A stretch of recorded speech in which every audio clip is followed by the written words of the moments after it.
En chemin, j'ai rencontré le hasard. Sursaut de vie, soubresaut d'envie, reflet d'une âme sur le chemin. Tu es mon imprévu.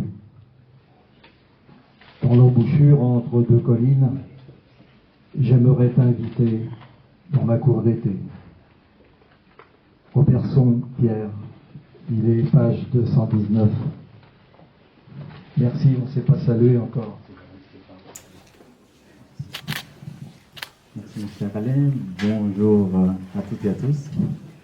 Je vais, d'entrée de jeu, remercier très chaleureusement M. Alain qui m'a invité à cette édition de rencontre, parce que j'ai pu comprendre qu'il y en a d'autres avant. Et tout comme quelqu'un d'autre qui avait pris la parole un peu avant moi, c'est la première fois qu'on se voit de visu, et ça me fait un plaisir d'être là et d'avoir effectivement reçu cette invitation.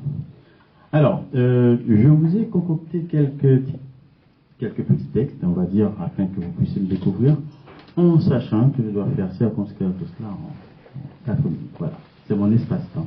Je vais essayer de l'occuper ainsi. Alors, peut-être, c'est vrai qu'il y a une brève présentation, on va dire une succincte bio dans l'ontologie. Tout y est dit, hein. Globalement, je pense que je vais essayer de ne pas occuper le temps à autre chose. Donc, voilà.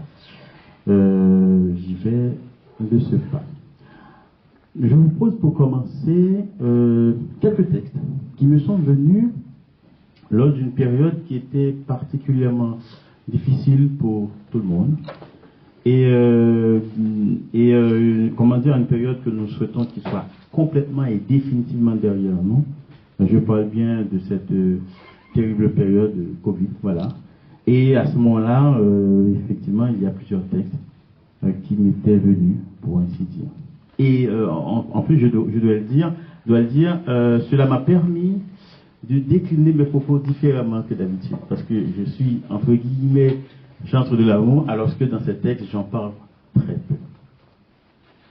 Cette période virale est à la fois une transition disruptive, changement de paradigme, changement de vision, changement de perspective, vies individuelles et collectives bousculées, acculées, emmurées, calfeutrées.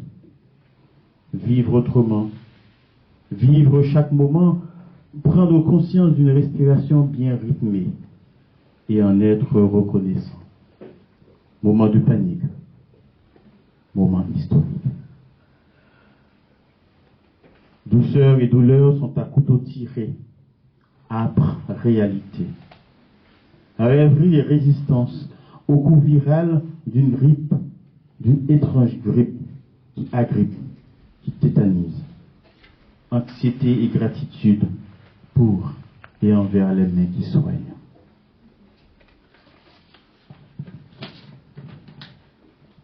L'heure est grave. L'heure est à l'isolement. L'heure est au confinement. Et finalement, je reviens, d'accord. L'heure est à l'entre-soi. Mot d'ordre, patience, résilience. Mot-clé, prudence, urgence. Urgence d'aimer, de se nettoyer les mains. Et peut-être aussi l'esprit.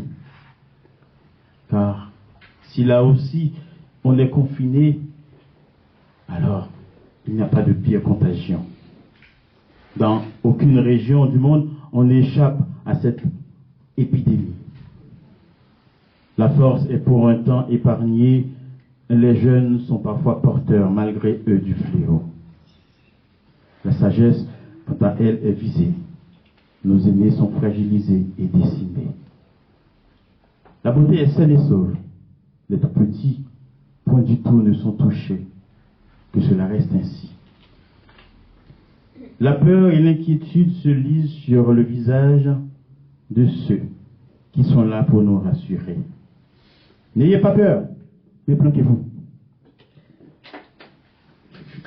Encore juste un dernier. Alors, je vais vous proposer celui-ci. Dessein dangereux. Un dessein dangereux ou parsemé de dangers.